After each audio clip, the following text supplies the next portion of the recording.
D'abord, un stabilisateur de l'humeur, un thymorégulateur.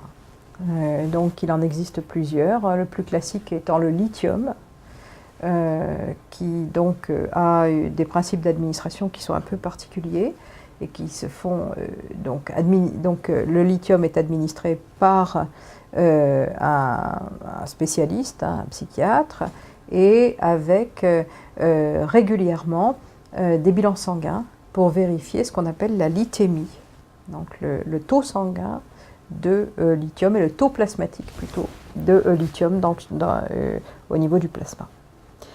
Il existe d'autres thymorégulateurs actuellement qui sont dispensés et ça dépend complètement du profil de troubles de l'humeur que l'on a. En période dépressive, on va adjoindre éventuellement un antidépresseur en faisant très attention qu'il n'y ait pas de virage maniaque. Et puis en période maniaque, on va apaiser cette période maniaque avec un traitement approprié qui là est dispensé plutôt en hospitalisation. Et puis le retour à une humeur normale va être amorcé par un thymorégulateur ensuite. Le traitement est normalement un traitement pris à long terme, sur plusieurs années, et c'est pour éviter les récurrences de troubles de l'humeur. C'est-à-dire que vous le prenez aujourd'hui, mais ça va prévenir le risque d'avoir des troubles de l'humeur dans les 6 mois à venir. D'accord ? Donc vous vous protégez pour le futur, en fait.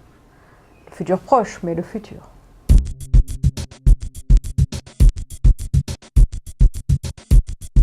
Actuellement, il y a beaucoup de recherches au niveau génétique où on essaie de trouver des déterminants génétiques à cette maladie.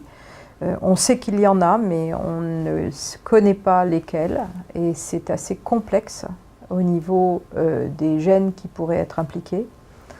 Et puis, les autres voies de recherche sont plutôt des voies de recherche thérapeutiques actuellement. Également, on sait que dans les troubles de l'humeur, il y a des difficultés de concentration, des difficultés de mémorisation, et que des personnes qui ont des troubles de l'humeur depuis plusieurs années peuvent avoir une véritable gêne pour ce qu'on appelle leur efficience cognitive. Et il est proposé maintenant des techniques de rééducation, de remédiation cognitive pour optimiser les capacités intellectuelles de ces sujets qui ont comme ça des troubles chroniques de la concentration ou de la mémorisation. La prise en charge complémentaire, c'est véritablement de voir très régulièrement un psychiatre qui permet de vérifier votre traitement, de vérifier la survenue ou pas de récurrence, qui vérifie que votre humeur est stable, et qui vous aide dans tout votre parcours, qu'il soit personnel, professionnel, etc.